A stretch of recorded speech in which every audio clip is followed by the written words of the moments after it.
Saudara-saudari terkasih, apakah saudara sudah memulai hari ini dengan penuh sukacita dan punya niat untuk berbuat baik meskipun kecil? Semoga Tuhan memberkati niat baik saudara. Hari ini saya ingin mengajak kita semua merenungkan tentang silih. Apa sih silih itu? Silih itu adalah tindakan pengganti. Biasanya ada unsur menebus atau memperbaiki atau menggantikan, ada unsur itu. Tetapi dari pihak yang melakukan silih itu ada sukacita, ada keikhlasan, dan kemudian juga ada persembahan kepada Tuhan. Mungkin contoh yang paling konkret supaya menjadi lebih jelas adalah saya mau berpuasa 3 hari berturut-turut. Setiap hari hanya makan 1 kali untuk menjadi silih bagi dosa-dosa saya dan pertobatan saudara saya. Nah, itu silih. Atau saya akan berziarah ke 9 Gua Maria untuk menjadi silih bagi saudara saya yang sakit, semoga sembuh. Nah, itu silih. Kita melakukan sesuatu yang sebetulnya ada unsur tidak nyaman, tetapi saya ikhlas melakukannya sebagai silih untuk menebus dosa atau kesehatan seseorang. Dan tradisi ini sudah dilakukan sepanjang sejarah. Orang melakukan ziarah sebagai silih, jalan kaki, jarak tertentu sebagai silih, tidak makan makanan kesukaan sebagai silih, bisa. Ada juga silih ini menjadi sebuah cara atau strategi untuk memaknai penderitaan. Karena seringkali orang baik juga menderita. Dan kemudian mulai bertanya, kenapa ya saya menderita? Padahal saya dengan tetangga yang baik, dengan keluarga yang baik, dengan teman-teman yang baik, dengan keluarga yang baik, dengan anak-anak, dengan pasangan yang baik. Kenapa saya menderita? Dan seringkali tidak ada jawabannya. Lalu kemudian dari segi iman, orang yang baik itu mengatakan, ya sudah, tidak apa-apa. Saya menderita ini, saya terima secara ikhlas. Lalu saya persembahkan kepada Tuhan untuk pertobatan orang-orang berdosa. Nah, itu juga silih. Dan itu powerful sekali.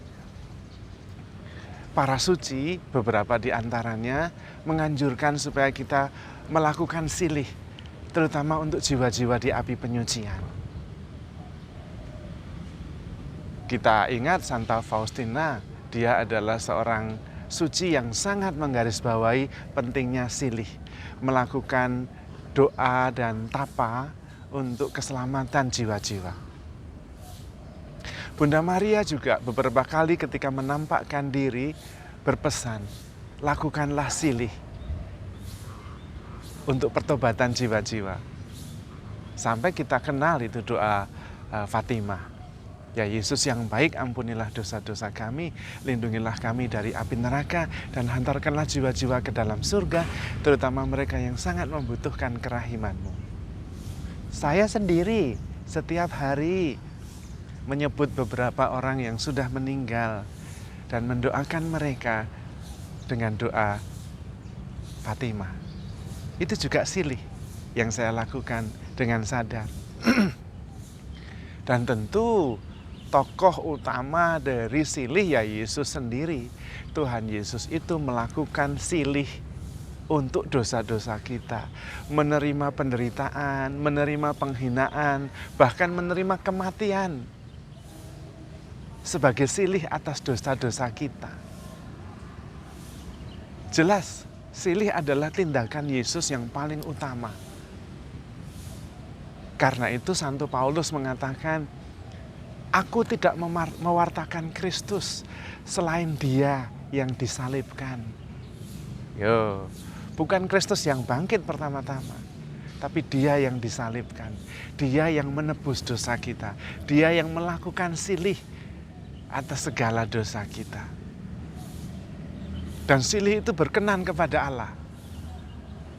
Tuhan Yesus dibangkitkan, dosa kita diampuni, kita memperoleh kebebasan rohani. Maka melakukan silih itu luar biasa. Untuk memaknai penderitaan kita juga bisa, dan membuat tindakan kita merupakan tindakan cinta yang murni. Silih itu adalah tindakan cinta yang paling murni. Karena seringkali yang kita cintai itu tidak ngerti. Lah kita melakukannya diam-diam, dan yang kita lakukan juga doa, puasa yang tidak dilihat orang. Karena itu cinta kita adalah cinta yang murni. Dan itu yang menyelamatkan. Kalau suami istri sungguh-sungguh melakukan silih bagi dosa pasangannya, oh, relasi bagus sekali pasti. Dan tidak ada perkelahian, berantem, tidak ada. Lah karena berantem dan derita itu sudah dijadikan silih, bagaimana mau berantem kalau penderitaan, sakit hati itu diterima dengan ikhlas, lalu kemudian menjadi silih bagi pasangannya. Anda jadi berantem mau diterima dengan ikhlas. Maka silih itu sangat penting. Kalau Anda mendengar tentang Camino de Santiago, itu adalah perjalanan silih. Awalnya adalah para imam, para uskup yang mengaku dosa dan berdosa dan mengaku dosa, dan kemudian merasa perlu melakukan silih. Dan mereka memilih untuk berziarah menuju ke makam Rasul Yakobus di Santiago de Compostela dengan jalan kaki. Ada yang 100 km, ada yang 1000 km, ada yang tidak peduli berapa kilometer tetapi mau 7 hari, 1 bulan, banyak. Untuk mempersembahkan diri sebagai silih atas dosa-dosanya sendiri dan dosa orang lain. Mungkin saya rasa ada kemiripan, kalau tidak sama persis. Bahasa yang modern adalah ya udahlah untuk buang sial. Jadi kalau kita mengalami kemalangan, ditipu berapa juta gitu, kita tidak ngomel-ngomel karena kemudian makin sakit hati, tapi kemudian dengan ikhlas menerima, ya sudahlah, hitung-hitung buang sial. Ya, itu salah satu cara pemaknaan dari peristiwa yang negatif. Kita bisa mengambilnya dengan ikhlas sebagai silih. Saya seringkali melakukan hal itu, dan itu menolong. Tidak hal yang besar-besar sekali. Misalnya, saya tiba-tiba tidak tahu sebabnya dimarahi orang asing di jalanan. Mungkin karena saya melakukan sesuatu tanpa sadar, dan kemudian saya bingung sendiri. Loh, kok saya dimarahi ya? Nah, kemudian saya mengatakan, ya udahlah, hitung-hitung menghapus dosa. Seperti itu yang terjadi. Dan kemudian kita memandang hidup ini secara ringan, positif. Kita mencintai secara murni, yaitu melakukan silih tanpa diketahui oleh orang yang kita cintai. Kita kemudian menyatukan derita kita dengan silih yang dilakukan oleh Tuhan Yesus, sehingga derita kita itu bukan derita sia-sia, tetapi derita yang bermanfaat bagi keselamatan kita sendiri dan keselamatan orang lain. Kita juga tanpa sadar atau juga sadar menebus dosa-dosa kita sendiri, memperbaiki apa yang kurang dalam diri kita. Karena itu Rasul Paulus sekali lagi dia mengatakan, ya Tuhan, aku sungguh bersyukur karena bisa menggenapi penderitaan yang masih kurang di dalam tubuh Kristus. Ketika dia menderita, dia menerimanya sebagai silih atas dosa-dosanya sendiri dan dosa gereja, umat yang dia layani. Namun silih itu harus ada unsur deritanya, ada unsur beratnya, dan ada unsur keikhlasan menanggungnya. Kalau silihnya berupa yang menyenangkan, itu bukan silih. Saya mau melakukan silih. Apa silihnya? Saya mau makan sate banyak-banyak supaya yang sakit, kolesterol tinggi dan tekanan darah tinggi, yang serangan jantung saya, bukan orang lain. Nggak bisa jadi silih. Silih itu yang sesuatu yang ada bebannya sedikit-sedikit atau banyak. Dan dengan cara demikian kita mengartikan, memaknai penderitaan. Yang kedua, kita mencintai tanpa pamrih, semakin murni.